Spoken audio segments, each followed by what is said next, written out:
Hello student, welcome to next lecture, that is lecture 3rd of chapter 1st, Android and its tools.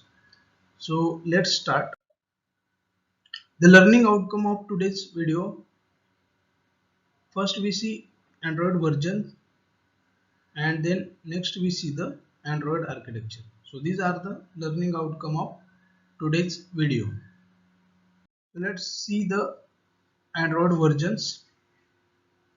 These are the various Android versions: Cupcake, Donut, Eclair, Floyo, Gingerbread, Honeycomb, ice cream sandwich, Jelly Bean, Kit Kat, Lollipop. These are the various Android versions, and some of these we already use in our mobiles. So these are the Android versions. Next, we see the Android architecture. The Android architecture is the software stack of different layers, where every layer is a group of several program components. It includes operating system, middleware, and important application. So, the Android architecture is categorized into 5 parts. First is Linux kernel. Next is native libraries. Third one, Android runtime. Next, Android framework, and last, applications.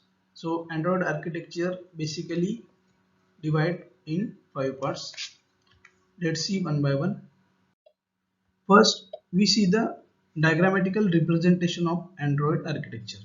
So the base layer is Linux kernel. Over that, there are native libraries and Android runtime. Over that, application framework, and then applications. So we see brief about each layer. In Android architecture, the blue color indicate application and framework is written in Java and execute in the Dalvik. Okay. Then next, green color indicate it goes to C and C++ core library. Third one, yellow color, it is developed which execute in virtual machine, that is in DVM, Dalvik virtual machine. And the red color indicate it means linear kernel which include driver for hardware networking, file system access, and inter-process communication. So as we see in previous slide, there are different colors in architecture. Every color indicates some meaning. Okay. First is Linux kernel.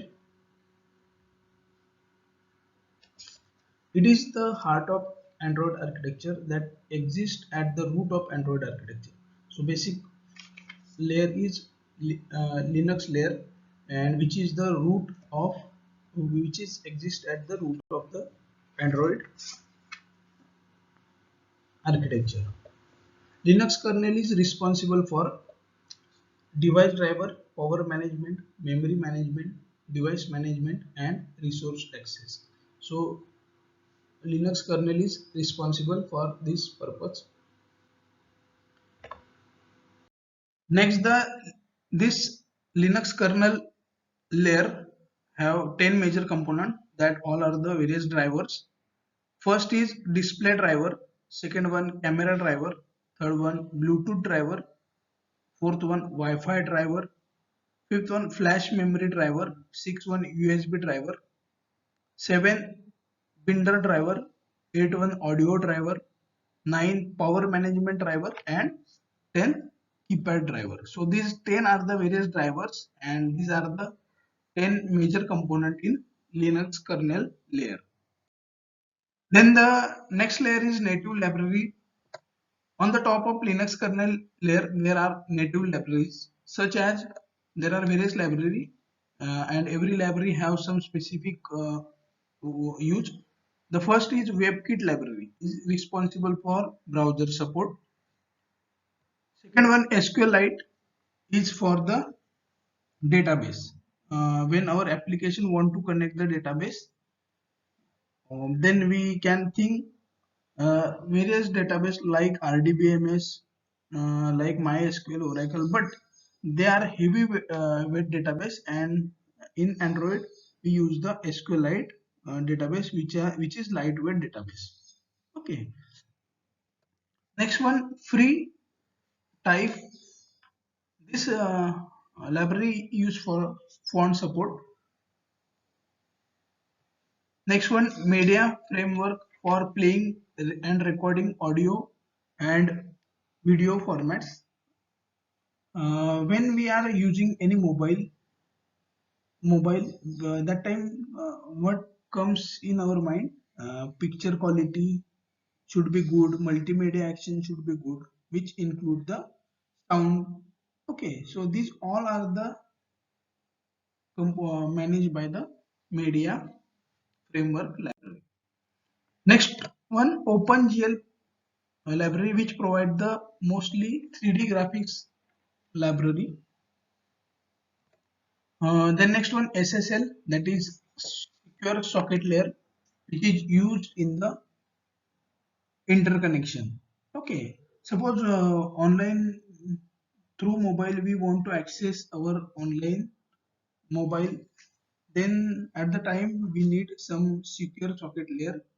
It also required in case of chat and message. Okay, so it support HTTP and TCP protocol. Next one, HGL. HGL is Scalable Graphics Library, which is responsible for implementing low-level graphics. Then next one, Surface Manager, which is seen in application framework layer for activity window and view system manager. So these are the various native libraries in Android. Then Android runtime. In Android runtime, there are core libraries and DVM. Okay, core libraries means the libraries of C++, like data structure, file access, network, utilities, graphics. These are the various libraries, core libraries, and DVM is the Dalvik virtual machine. Okay, it is the type of JVM used in Android device to run an application, and it optimized for low processing power and low memory environment. So, and DVM allows memory management. Okay, so the DVM is allow used to memory management, then security, isolation. So these are the various use of DVM. DVM is like JVM, but it is optimized for mobile device. Okay, it consume less memory and provide fast performance. This is advantages of DVM. Next, what is DVM? DVM is the it is used in Android device to run application. Okay, so DVM is Dalvik virtual machine. It is used in Android device to run an application. We see in Java JVM run the dot class file. Okay, here and in DVM, that is Dalvik virtual machine, run the .dex file. Okay, so this is difference. JVM run .class file, DVM run .dex file. .dex file are built from .class file at the time of compilation. So these are some points regarding DVM. Next one, core libraries, data structure, file access, utility, and graphics. So these are the core library. Next we see next layer, Android framework. On the top of native libraries and Android runtime, there is Android framework. Android framework include Android APIs, application interface such as UI, that is user interface, telephony, resource, locations, content provider, and package manager. So these are all in the Android framework. It provides a lot of classes and interface for Android application development. So this provide the classes and interface. Next, Android framework contains 10 basic components. First component is Activity Manager, which manage life cycle of the application. Second one is Window Manager. It organize screen layout and locate the drawing surface. Next one, View Manager will view the window. Then Content Manager, which is enable application to access the data from other applications. Fifth one, Notification Manager to display the notification.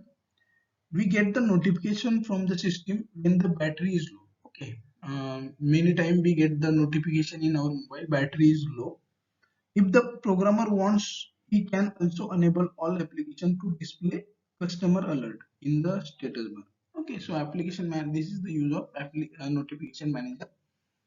Then sixth one, package manager. It is responsible for package management, sometime may download.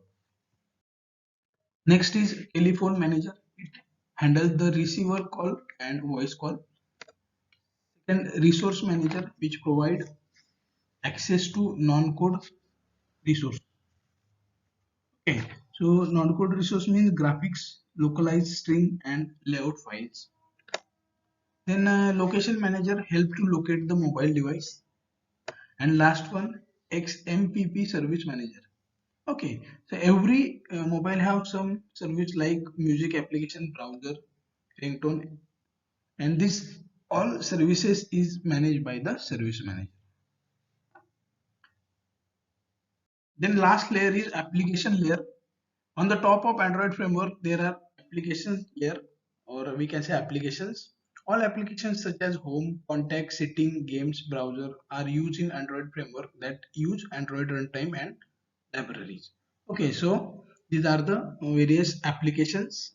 Android runtime and native libraries are using Linux kernel. Okay, so this is whole complete architecture of the Android, and we are discuss very in brief. Thank you.